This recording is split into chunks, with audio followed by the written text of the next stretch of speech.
And go on, Aaron. Okay, You're live. welcome everyone. The hour of 4:30 having arrived. I'd like to call the Fitchburg Police and Fire Commission May 20th meeting to order.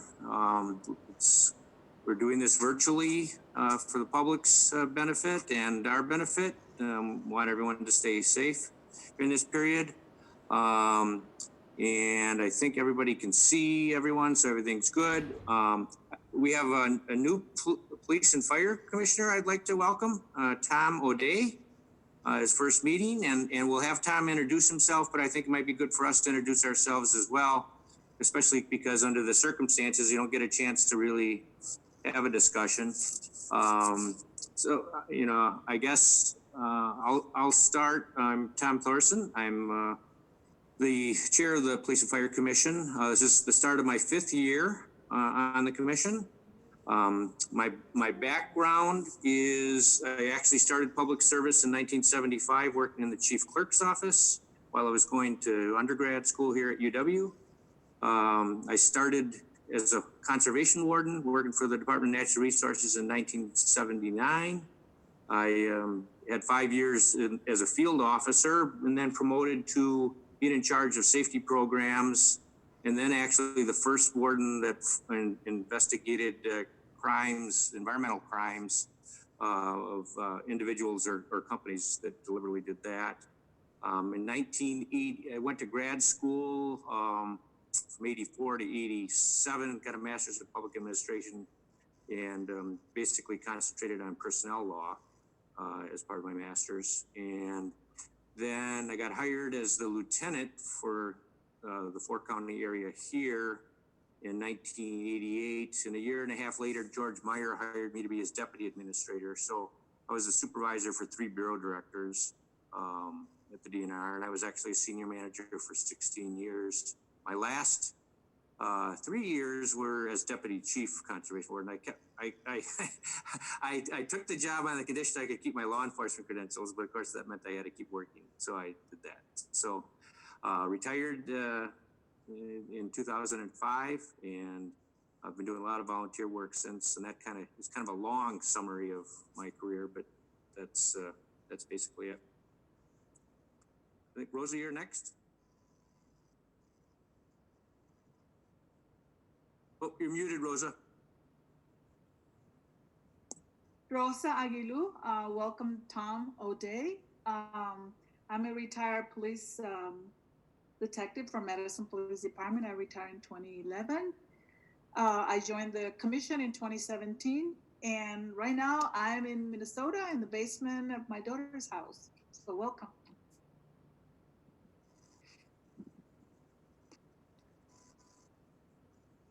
You're muted, Tom. I can go. My name is Jeff Staniford. I've been on the commission for a couple of years now. I have lived in Fitchburg since 2005. I've been involved mainly in the rec department, volunteering, and in some different areas in the community. But this is my first time in local government. And I work for the Wisconsin court system. I'm happy to be on the commission. I've found it very, very educational and great, and this is a great group of folks to work with.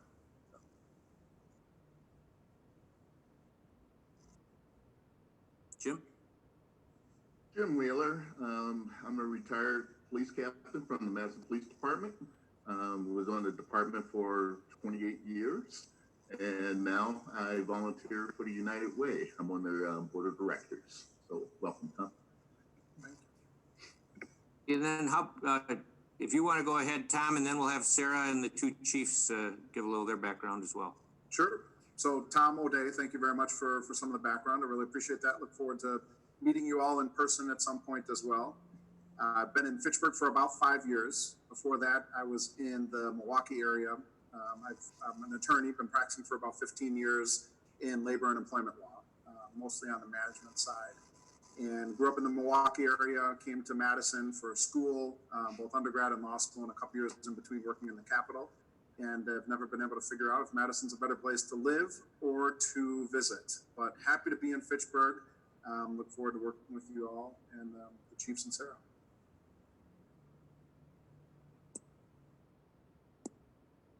Chief, Sarah? Yeah, hi there. I'm Sarah Olson, HR manager. I've been with the city just for about a year and a half now.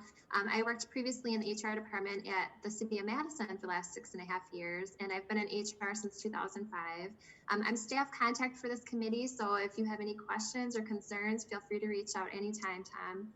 And I look forward to working with you. Chiefs?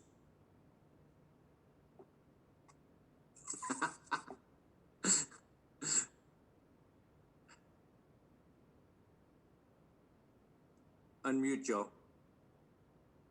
Hi, let me do that again, take two. My name is Joe Pulvermacher. I'm the fire chief for the city of Fitchburg. This is my 32nd year of being a firefighter.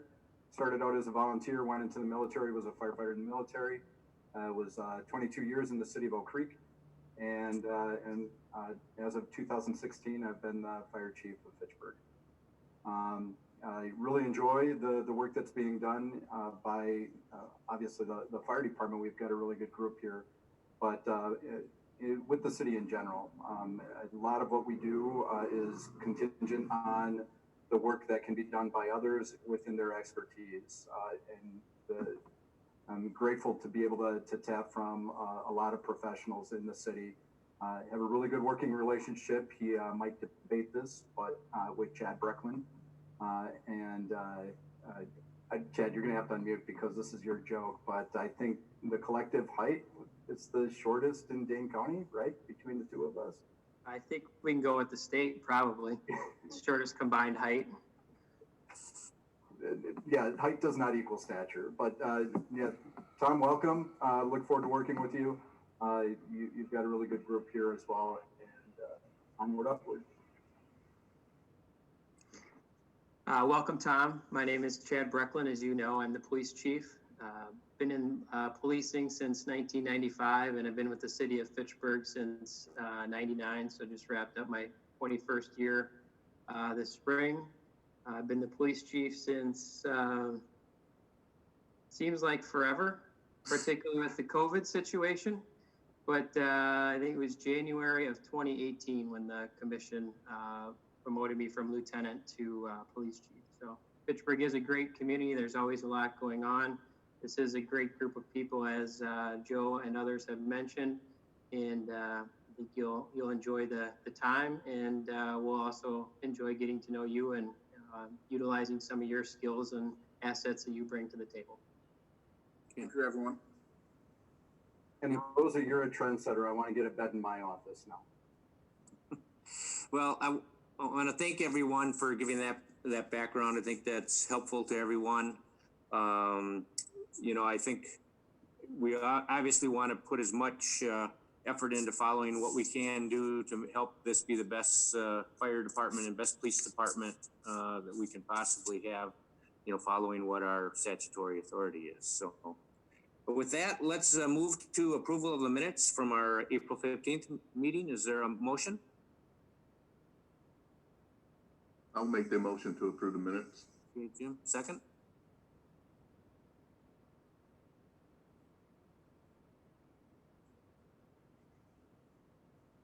Second?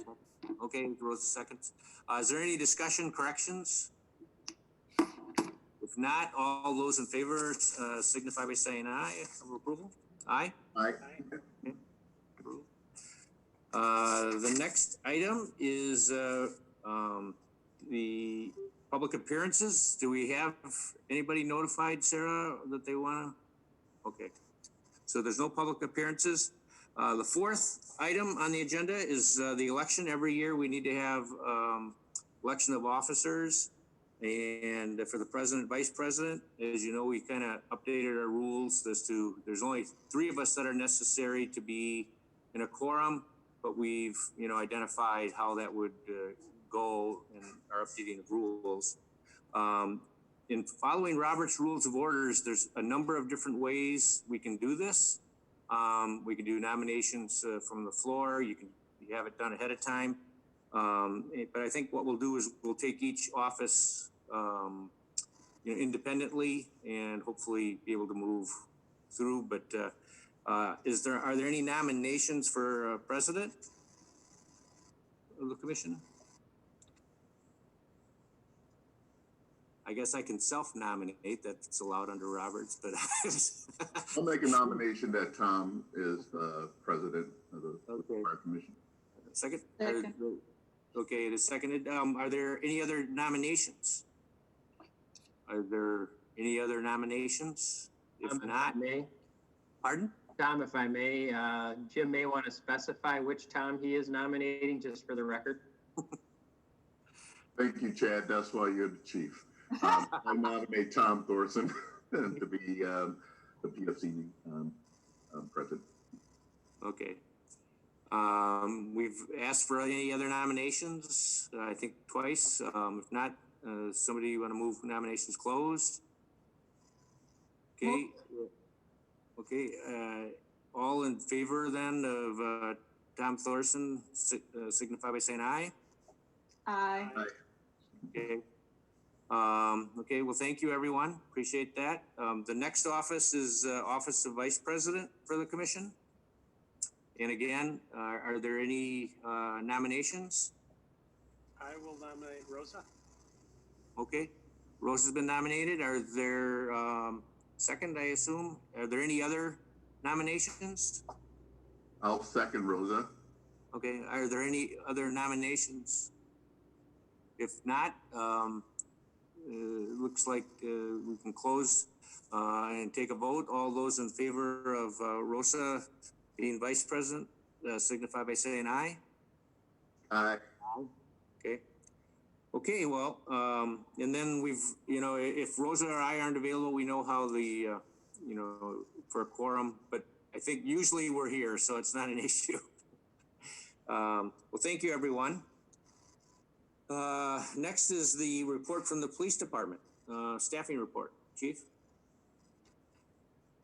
Good afternoon again, everyone. Sarah, you want me to share my screen with that report?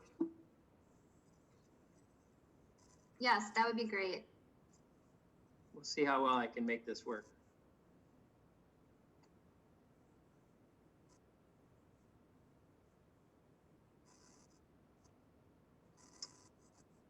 Everybody see the police department staffing report?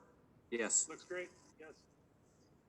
So this report was filled out at the beginning of May, so there has been a change, as we'll discuss in the closed session. But basically, some of the information that is correct is that we have one person at the Law Enforcement Academy. We also have one person who has now gone on leave. And I also now have one vacancy, which would be the change in the report, which would give a total of one vacancy and two, plus the two unfilled patrol positions equals 3 spots that are currently not filled by staff. So the rest of the information is down below as it relates to current demographics of the department, and we'll update information in June to reflect where we're at with the hiring process if we elect to move forward today. Any questions at all regarding this staffing report for the police department? Anyone? Okay. If there's no other questions on the staffing report, the next item is 5B, which is closed session. Somebody want to, for the amended agenda, read so that the public knows why we're going into closed session? And we'll make I have a question with closed session real quick. Can we handle both closed session items at the same time? As long as they're read in advance, just in case we have any technical issues with the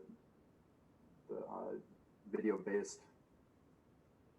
Yeah, we'll cover all the items in closed session that we reference in for closed session for police. What about fire? Fire. Oh, I see what you're saying. You want to skip it down to fire. As long as we read both of them and people know what we're talking about in closed session, just so that we can address both orders of business. I think the way we would have to do that is simply amend the agenda to include a closed session of 5B and 6B to be consolidated. It's a question I'm not 100% sure of, but I think the important thing is that we make sure that we cover the requirements of why you're going into closed session to cover what's covered under 19.851C, I think on both of them. Yep, we can move agenda items. We've done that in the past, so that would be no problem to do. It's a good idea, Joe. Yeah, so if you could just read both of them and then we'll cover both closed session items. Okay. Yep. So does somebody want to move or I could move that we amend the agenda to cover both closed sessions. I think as a normal rule, we don't want to do it that way. I think it's good to do them separate, just, you know, for people following. But obviously we want to make sure that with the potential for glitches with the way we're on access and Zoom and everything, I think it makes sense to not potentially get, you know, a problem. So does somebody want to move that in a second? Okay, Okay, Rosa, I move to amend the agenda so that we could cover both staffing reports from the police department and the fire department under the closed session. And since they're both listed, I think we're fine. If they hadn't been listed, I think that'd be different. Sure. Okay. Second? I can second that. Okay, second. So it's been moved in a second. I think let's read then, since it's been moved, the agendas. Well, let's actually vote on the agenda being modified. All in favor? Aye. Aye. Aye. Aye. So then let's then read what the motions are on both so that we cover that base. Somebody want to do the new agenda, the new amended agenda? Yeah, I can. Okay, thanks, Jeff. Unless you want to, Rosa. Pursuant to section 19.851C Wisconsin statutes, the commission will move into closed session for the purpose of considering employment, promotion, compensation, or performance evaluation of any public employee over which the governmental body has jurisdiction or exercises responsibility, more specifically to remove the probationary status of 2 police officers, to notice the PFC of resignation and of a resignation, and to get authorization to make a conditional offer to a police officer candidate. And pursuant to the same section, pursuant to section 19.851 Wisconsin statute, the commission will move into closed session for the purpose of considering employment, promotion, compensation, or performance evaluation of any public employee over which the governmental body has jurisdiction or exercises responsibility, more specifically to discuss the employment of a fire science intern candidate. Okay, so there's the motion. A second. Is there a second? Nice. Rosa seconds. Okay, so this is where Tom O'Day, we affirmatively raise our hand and say yes, we're for going into closed session so that it's documented that, you know, the vote was there. So all those in favor of closed session signify by saying aye. Raise. Aye. Okay. Okay, so we're in closed session.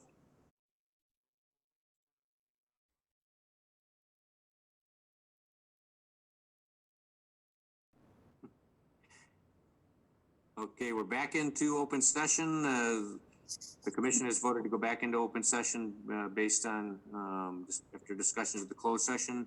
As a follow-up to the closed session, let's do the police department first. Are there any motions as a follow-up? There's 2 motions. Okay. I move that we accept the recommendation of the police chief to remove the probationary status of officers Logan Brown and Ryan Biak and move them to regular employment status. Okay, is there a second? I'll second. Okay, second by Jim. Okay, any discussion? All in favor signify by saying aye. Aye. Aye. Aye. Okay. Other next motion? There's a second motion from the police chief. I move that we accept his recommendation to make a conditional offer of employment to an individual left in the panel, contingent with him completing all the necessary steps still left in the process. Okay, second? For a second? Looking for a second. Second. Okay, second by Jim, okay. Any discussion? All in favor signify by saying aye. Aye? Aye. Okay, it's covered, okay. And then, I guess there's one more action, and that's a result of the fire department, recommendations. I would move to accept the recommendation of the fire chief to extend the offer for 6 months for fire science intern to Austin Daberstein. Okay, and the second? Second. Second, Rose, okay, any discussion? Appreciate the fact that, you know, you've checked everything out, and, so with that, all those in favor signify by saying aye. Aye. Aye. Okay, so that covers the two reports. I think, Rosa, you said you had to be excused at 5:30? I would like to, yes. Okay. We still have quorum, so I think we're okay. We've taken care of essentially 5 and 6. So that moves us to number 7 on the agenda, which is the discussion input of the PFC rules and regulations update. And I appreciate everyone, especially I think Jim met with the chiefs and Sarah a few weeks ago. Oh, go ahead. I still have to go through my staffing report with you, and then you can move along to that next item, unless you want to take it out of it. Good catch. My apologies. We're back on 6A Fire Department staffing report. Mm-hmm. So I'm sharing my screen. You should all see it, correct? Yep. All right. So it just gives you, once again, this is the same report that we share with the council, so it gives you an idea of what activity has been. The staffing report, not much has changed. It does reflect the things that we're working on from the intern status and moving those along. I have 2 existing interns that at our next meeting will be conveying their request to move to paid on call status because of the fact that they have completed their internship. So with that, it gives you an idea of what we have for staffing. And one of the things that I shared with you last time, some of the equipment that we're doing and attempting to do outreach from a diverse platform to be able to address future membership and interest in the fire service. So with that, if anybody has any questions, I'd be happy to entertain them. Any questions? If not, thank you, Chief. Okay, that puts us on to number 7, discussion of the input of PFC rules. And truly appreciate that several weeks ago, Jim Wheeler met with the chiefs and Sarah. And I think that takes us to section 3. Tom O'Day has some background. We discovered probably 6 months ago or so that the rules, our rules for the Police and Fire Commission had not been updated. And the last set of rules were 2008. I think Sarah sent you a copy of those. And so we're doing a, kind of methodical, go through each section and update the changes we want to see. We're going to have, after we're done, make sure it goes through the city attorney, make sure that there's, opportunity for the, the union, the public, people to all, weigh in on it. And then once we, have had all that, any recommendations, and we'll finalize and adopt it. Okay. Jim, do you want to pick up 3? Go ahead, Sarah. Do you want me to bring up the document? I can share my screen just so we can all look at it if you like, or... That'd be great. And if Jim, you want to, I think because Jim and the chiefs worked on section 3, maybe go through that, start with that.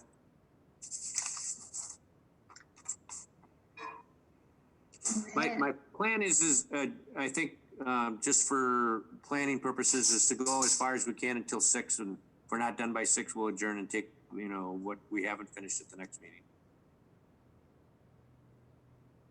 Tom, I'm gonna excuse myself for a minute and I might come back, so I'll be back. Thank you. Okay, I guess we'll start with, does anyone have any suggestions or input for the first part, 3.01, on some of the changes that were made there?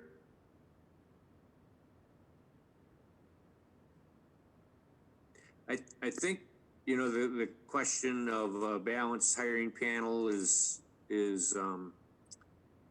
I don't know if we need to spell that out anymore. I think you want to give some background on what you and the chiefs did there, Jim? Absolutely. As we was discussing this, we looked at it and, we could be, lock ourselves into more exact language, or, we thought that maybe we should just be a little bit more flexible with this language, so that, every panel can be different. And, we don't know what can come up in the future as far as, different things that may come up in the community where we may have to make some changes. So the goal was to leave it a little bit more flexible, with the commission still overseeing the whole process. And, that process would be approved by the commission, but we'll just be looking at some of these bulleted points. And that's basically what it is in a nutshell. Joe or Chad, I don't know if you have anything else to add to that.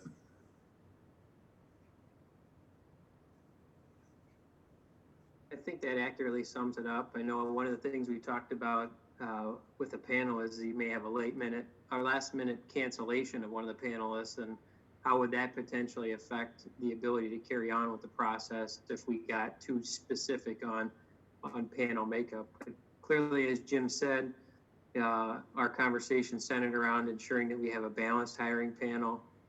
Sarah and both Joe and I think certainly do what we can to ensure a balanced panel is out there, and then ultimately the PFC has the ability to approve that panel is the one we use.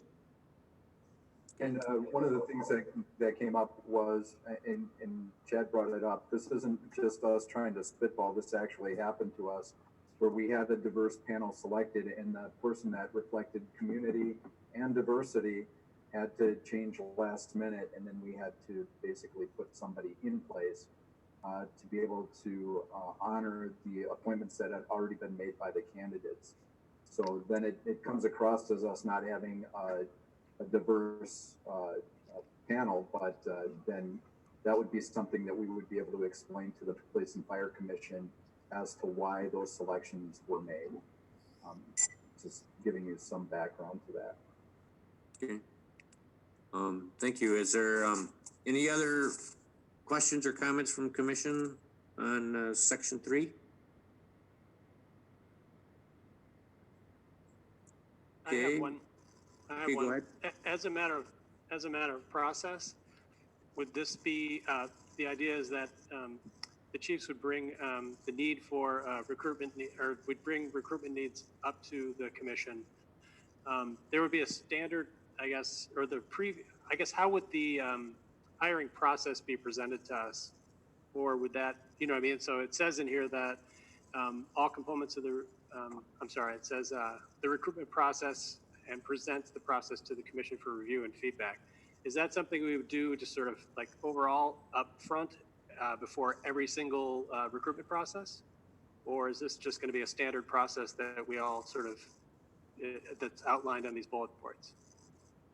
So if I may, in the past, I know that the chiefs have been really detailed about bringing recruitment processes forward, and as we're moving along, sometimes at the very beginning of an authorization for recruitment, we don't necessarily know all of the steps we want to include. I think about our command staff, and so, we had a white paper with that, we had a presentation, we had a number of different steps that were included besides just the interview process. So I would imagine that we would bring, if we don't have all of that information at the beginning of a hiring authorization, that we would bring that to the next PFC meeting before even implementing it, so that the PFC could weigh in on the different areas. And Chiefs, feel free to correct me if I'm wrong or if you feel differently on that, but that's the way I've seen it done in the past, and it seems to have worked pretty well.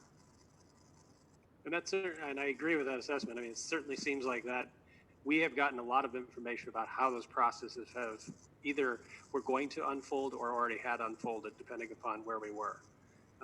So I'm not questioning intent, but just to know what the formal process is going to be.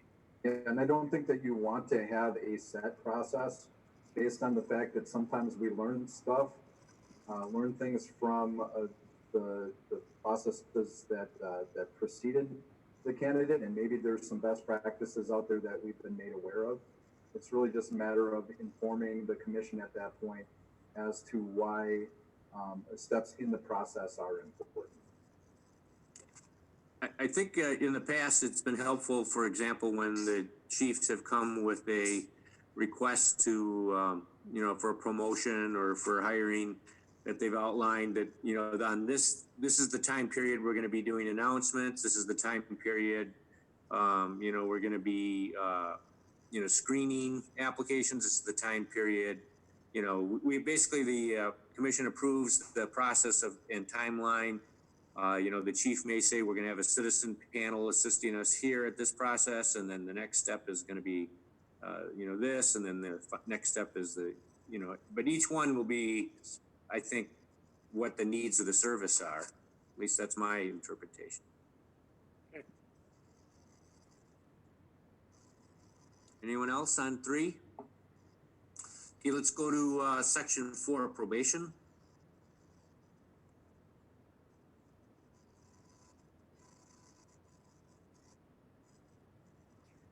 So one recommendation that I would have is that as you're finishing the sections, maybe we have ultimately all of the notes taken off of the sections that you've already approved or you think that we should move forward with, making it a little bit easier to read. And then we know what needs to be accomplished yet in this documentation. Everybody okay with that? I think somebody should keep track of where changes came from, but when the document's clean, then, we basically, here's the clean document. Good thing. I'm more than happy to do that, Joe, and PFC. Okay, thank you. Okay, section 4.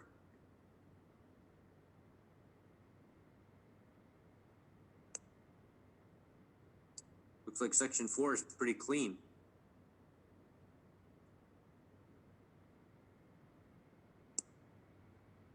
Okay, are there any, it doesn't look like there's any. Jeff had a question on there as far as who creates the list for number 4. And typically the list is created by the chief with HR. I'm sorry, Joe, which number are you on when you're talking about the list? Number 4. And then in the packet, it shows a question, looks like JS 14, I'm guessing that's Jeff? Yep. His question was who creates the list, the commission or HR or the chief? And typically the chief makes the list in conjunction with HR and presents it to the commission. I think you're talking about eligibility list above. Is that right? Yep. Whatever question. Okay. Yeah, we're looking at, okay, so you're on number 4 of the previous section. So it's all in blue here. We were down on probation. But yeah, no, we can go back to this. I think that question had been addressed. Okay. That's okay. Okay. I appreciate that. I'm slapping my own hand right here. Sorry. No, thank you. Okay. Well, as I said, any other thoughts on section 4 probation? Okay, then let's go to section 5 promotions.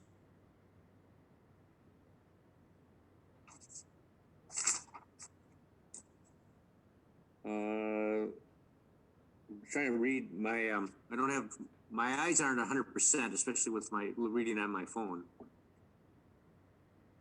The change, I think, was recommended by me on April 10th. Okay.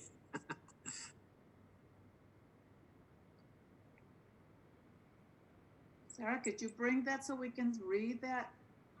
What But Tom? I could read it too. I don't know that it says what is in red better reflects what we have and should be doing. Mm. That was Okay. Tom's comment, and then Okay. yep.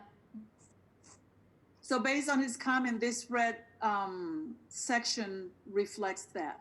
Exactly. Okay. Yep. So before promotions, the chiefs have been bringing together a time frame and a process. Mm-hmm. Okay. I think the only thing you need to address here is the fact that this is most promotion typically isn't the fire or the police chief, because that's what the Police and Fire Commission does without input from the chief necessarily.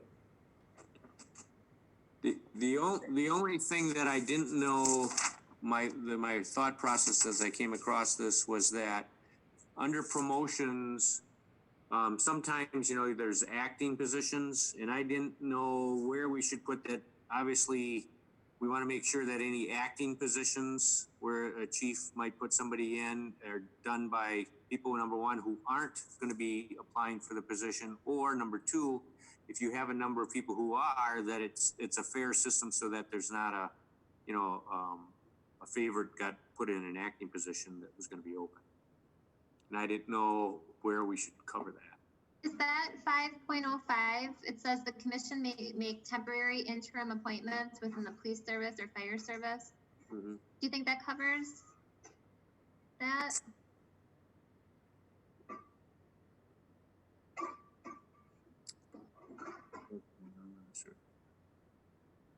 Yeah, so that was the importance of title, right? Interim versus acting. So interim is what you would be appointing in the event that there's a vacancy in, let's say, the police or the fire chief position. An acting chief might be somebody who's in that position because, let's say, the appointed chief is on vacation or sick or whatever, and they're acting in that capacity. But typically interim is what you would appoint as a commission. The question wasn't so much as the intern or acting, it's just that anybody who would be in the acting position wasn't done in pre-selection of when that position is going to be filled.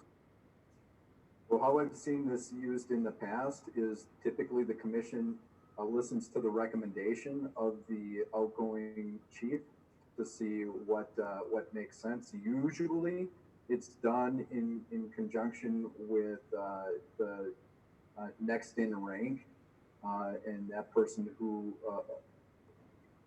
fills that position because of the fact that they've already got some exposure to the role of the fire or police chief. And we don't typically take into consideration whether they're going to be in the process or not. Because of the fact, if you're saying that you're going to use somebody that's not in the process, well, that might not be your best selection for running a department for 6 months. No, I realize that. I mean, it's just that wanted to make sure that there was something that covered that issue of how other people look at the filling of a position so that it's fair. I think we can probably leave the language as it is. It's a matter of maybe the chiefs being aware of when they've got a promotion to make sure that that issue is covered. I'm sorry, Tom, I don't want to leave you up. So you are talking about the process being fair during a promotion, so it meets guidelines already. Right, I just didn't know that if we were, I have seen with agencies and departments where, you know, people were kind of put in, you know, there was going to be a promotion for, let's say, a lieutenant, or there was going to be a promotion, you know, for a captain or something, and somebody was put into that position and essentially was given a better shot at because they were put in that acting position. And that doesn't sit well with the other employees. I don't know that we need to, I think somehow we just got to make sure that that we've covered that. Okay, Tom, the way I'm looking at this, are we talking the difference between if the chief should be, if that chief's position is vacated or any other position like detective? Any other chief, I mean, any other position.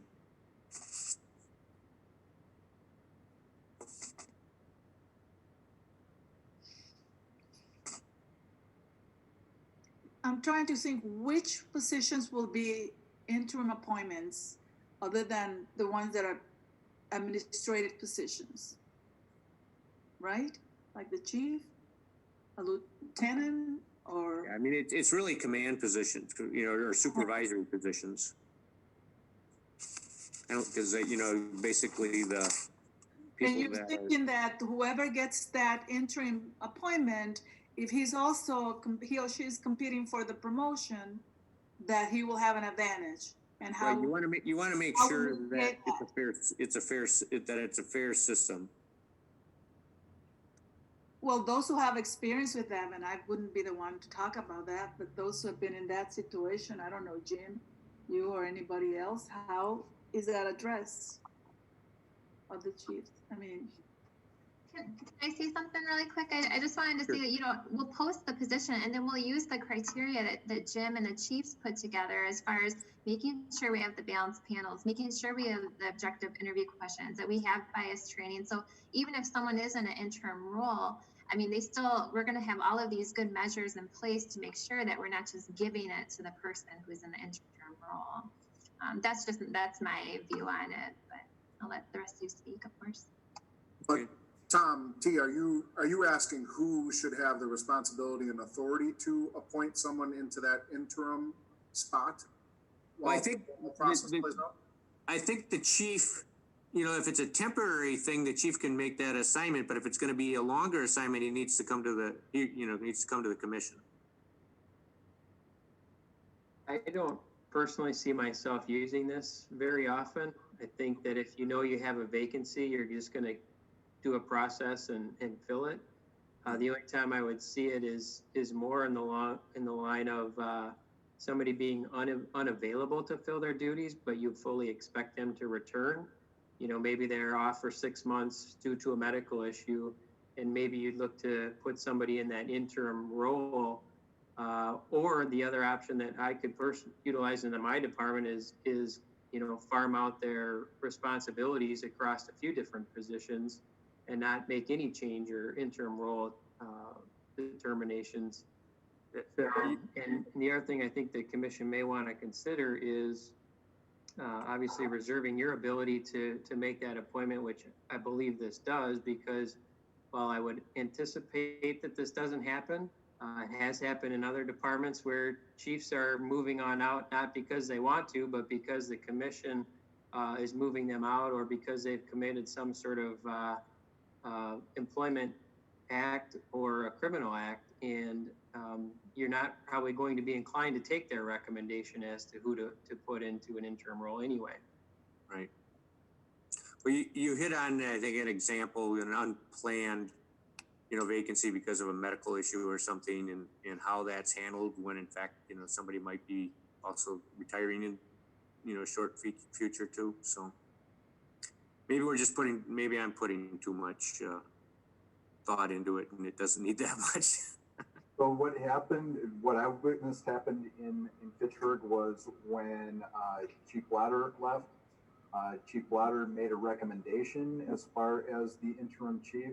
Just so happens that the interim chief wasn't going to be applying for the position, but he was the next in line. So in most situations, I think what you're going to do is you're going to take a look at the chain of command, who is the number 2 in the organization, and that's likely to be your interim based on that person's performance. And I think that looks at it from a non-biased, non-prejudiced standpoint, because they're already filling that administrative position that they've been promoted to. And then as far as whether they're going to participate or not, that should be part of the fair and equitable distribution of process, and that's what Sarah has already talked about. So in that particular example, the acting chief, he would have had, if he wanted to, he could have be part of the process to hire the next chief. There's nothing we could have done to prevent that, or he would have been just competing like anybody else. Would he have an advantage? Maybe. But we also got other candidates that were already chiefs in other places, so that can kind of cancel that out. So I don't know if that is a problem that we're having here or not. Well, one of the reasons why I am in Fitchburg is because of the fact that I was the number 3 candidate in Oak Creek. So if I'm looking at it realistically, is there an advantage to somebody who is the number 2 assistant chief? Yes, that's the advantage of being in that position. But they still have to prove themselves through process, and it's not a give me. I just felt that, you know, we had a really good individual in that number 2 position, and my options needed to look elsewhere. So anybody being realistic in the process knows that those that have had access to administrative proceedings and to working directly with the fire chief have somewhat of an advantage if they take advantage of it. Okay. Does anybody else have any other comments on promotions? My question to Tom, if you're not satisfied that we're addressing that, I don't want to just.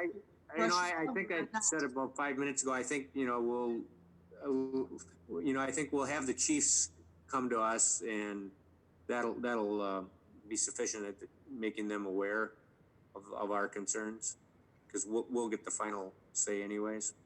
Yeah, and I like leaving it at that, Tom. Because, you know, my concern would be, you know, just making sure we're being fair, and right, you know, and just have this in the back of our heads that we do have to still kind of like go through that process and make it, and still make it that we have a fair system. Because I've seen it done both ways. You know, my old department, you know, if somebody was on the panel, you know, maybe you get someone who wasn't going to compete for the position and take an acting position.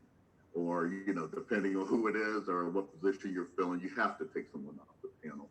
But I just think we just need to be cognizant that, you know, optics are very important. So we can just leave it at that, my opinion. So, sounds good. So then that would move us to section 6. 5, section 5. Hey Tom, there's still more to 5. Did you want to look at the? Yeah, we do. I'm sorry. My screen is so small. Oh, no worries.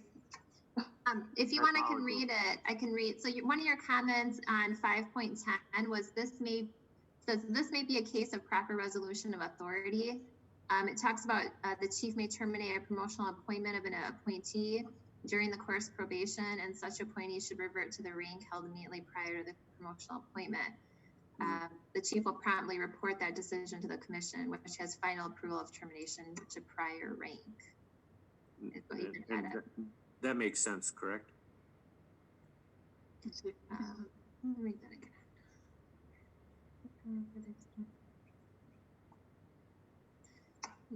Yeah, I think so, according to what. And then as I look to the other one, I think we actually wrote in the 6 months, I think. So I think that's what the chief can extend up to. So I think we should have a conversation about this. Sarah, could you scroll up, please? That. Can you see it? Yeah, but could you go, was it 506 where it starts? Yeah. Okay. Yeah, my bad, down is what I meant. Okay. So my recollection is, and Sarah, please correct me if I'm wrong, is that the city removed probationary periods for promotions several years ago.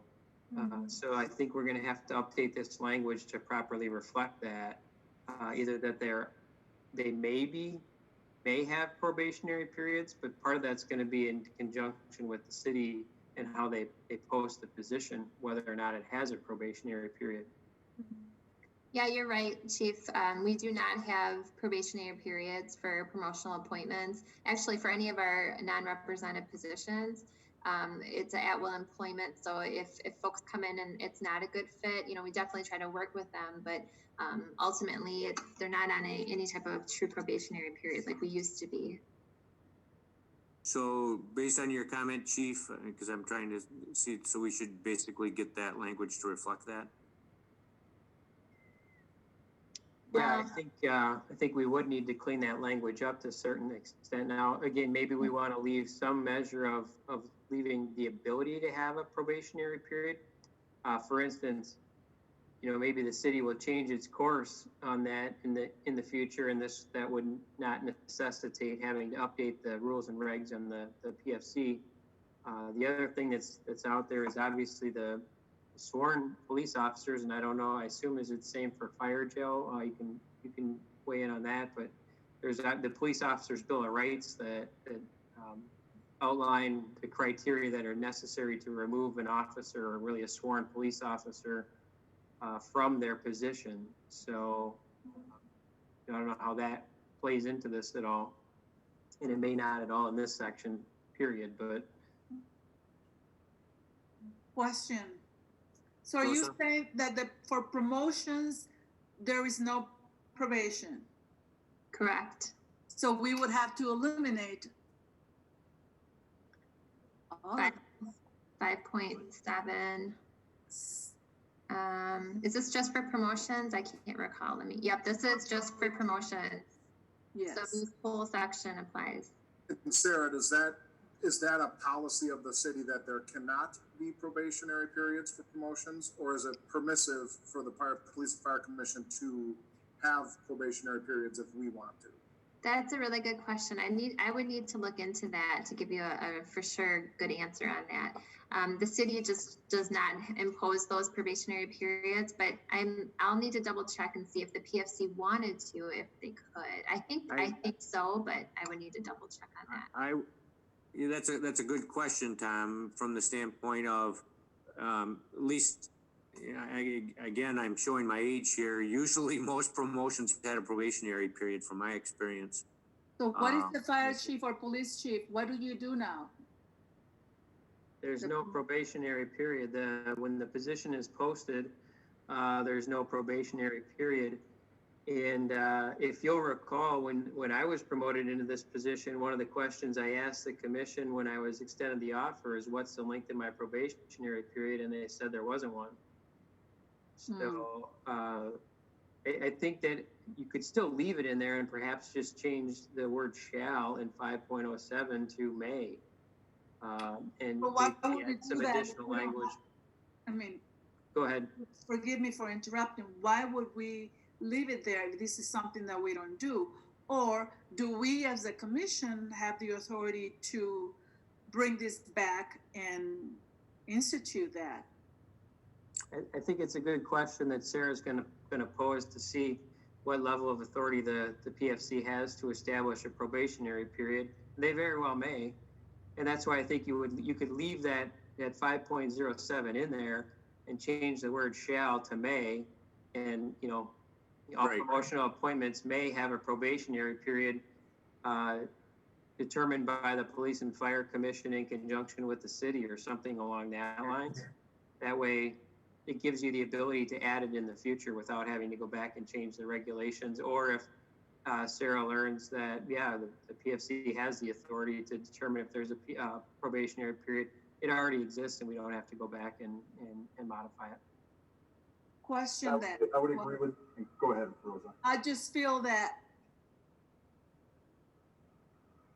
for me to leave it there or not, I would need to hear more from you in particular, or the fire chief. Should we have it or we shouldn't have it? What's the rationale? Rather than just me decide, oh yeah, everybody should be probationary. So I don't want to just delete it or leave it there without hearing or having feedback from you guys if this is something that it's worth having or not. I personally don't necessarily see the value behind it because of the fact that all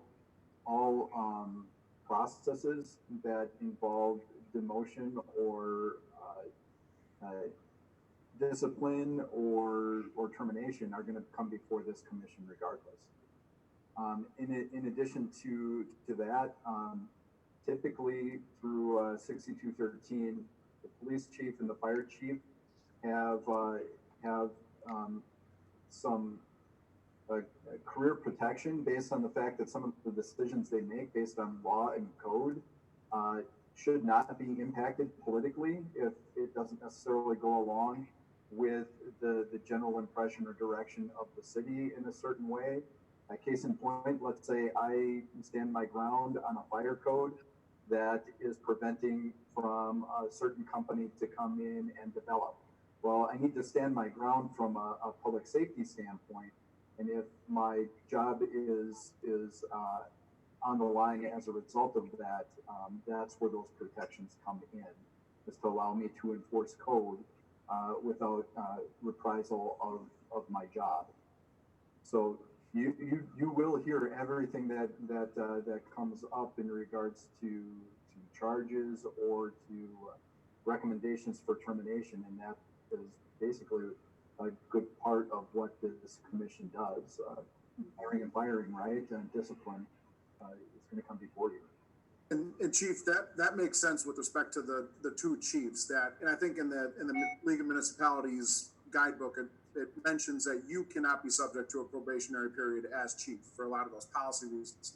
I'd be more interested in others who are promoted, not in a chief position, but promoted within, and whether or not we could even exercise the authority to have a probationary period. And like Rosa, I'd be interested in your thoughts of whether you think that'd be valuable as you promote someone to a new position. Should we have that, for better or worse, at-will type level of employment for a period of time before they have just cause protection? So one other situation that I would offer is that, typically we would make our promotions from within the department for opportunities of advancement, and I'm certainly committed to doing that for the department and the city. If a situation were to arise where we needed to do an external selection for a command staff or supervisory level position, I think that I would still want to have a conversation with the Police and Fire Commission and or the city to say, this person is coming in from the outside, they're in a supervisor command staff role. It may be appropriate to have a probationary period because we don't have any real length of history or work history with them. We're only relying on the hiring process and the background investigation that was conducted. And I think that it would make sense for us to have, a much longer opportunity to evaluate their work product and their qualities that they bring. Where if you're promoting from within, which is again clearly the stated goal, you've had some time to work with people, you understand how they work, what their values, their ethics, their work product is. So I don't necessarily view the probationary period as being as necessary in those situations, but I would certainly want to reserve the right for the commission and or the city to have a probationary period for an external candidate. That would definitely be a shift, though, Chad, from, obviously what we're doing now. I mean, we hire new department heads, for example, relying based solely on their reference and how they did in the interview process and not going through a probationary period. So, I mean, I think if we were going to start doing that for command staff, even though they're, sworn, I mean, we might want to consider doing that for all non-represented positions. I mean, it's the shift. Yeah, no, I agree with it. And I think right now what we're doing is we're falling in line with what the city is doing for all of its non-represented employees, of which anyone in a supervisory rank in the police department is a non-represented employee. But if you learn through conversation that the PFC has the ability to establish a probationary period, then the city may not have a choice on that. Or if at some point in the future, the city does elect to go back in and establish a probationary period for all non-represented employees, you don't have to go back and change the language here. Yep, agreed. Yeah, So we- the other thing is that probation, the lack of a probationary period does not necessarily take away from the inability to terminate. It would just require progressive levels of discipline, and it would require documentation. And actually, in some respects, that might be good too, because a person coming in who's learning their territory, if they make one mistake, and that is the condition of their employment, that's not exactly fair either. But if they continually make the same mistakes and we record it and we're doing what we need to do from a progressive level of discipline standpoint, you can still terminate them, or give them the option of whether they want to continue their employment. Yeah, my 2 cents is that, I would want to hear from the attorneys, because I would rather have a probationary period, especially when you're talking about promotions. I mean, especially in the police service. I mean, that is just such a important, aspect that I think that the commission really needs to have some control over. And I understand, about not having a probationary period, but when you're going through just cause and the 7 steps and everything else like that, that standard is really, really high. And I don't know if finding arbitration comes into play here, but I think just to make sure that the good decision is being made and that person's in that position for some length of time before it becomes permanent, I really think that the commission needs to have some control over that and outside the city policy, because we are in charge of hiring and promoting and firing police officers. So, having the city come in and say, well, you guys can't have a probationary period, I'm not really comfortable with that. No doubt. I'll definitely get legal guidance from our employment attorney on that for sure, so that we know where the PFD is with it. And if you want to do that you could do so. So I'll find out for sure, Jim. Well, we don't have to look far. I think UW Police, they hire supervisors all the time, don't they? Or they have in the past from the outside. I don't think the UWPD has a police and fire commission as an oversight, though, because of the fact that they're not a municipality. I'm not positive about that, but I think the statutes indicate that police and fire commissions are for cities and villages above 5,000 or something. Yeah, I guess I was just looking from a probationary standpoint, not so much the PFC. And I apologize. I didn't realize I had muted myself. I was going to interject. I think, Chief Brecklin brought up a good point to get us through at least where we're at right now, which is researching, and that is to put just change the word to may have a probationary period, and get that research, because I agree with Jim. This is kind of the old manager in me. I want the hiring authority to have, basically some control over as to, somebody making it or not. And, the city's policy is their policy, but I also think that the commission, we want to make sure that the chief or whoever is hiring has the most control to manage that they can. So that's my thought. Then I just have a comment. I think this section we need to wait until Sarah or anybody else that might want to talk to the attorney. I like to see what authority we have to implement, because this means if we do go with this, then the fire and the police, they will have to change the policy too. I mean, they would have to make promotions and have them go through a probationary period, which you don't do now. And how are we going to do those two things?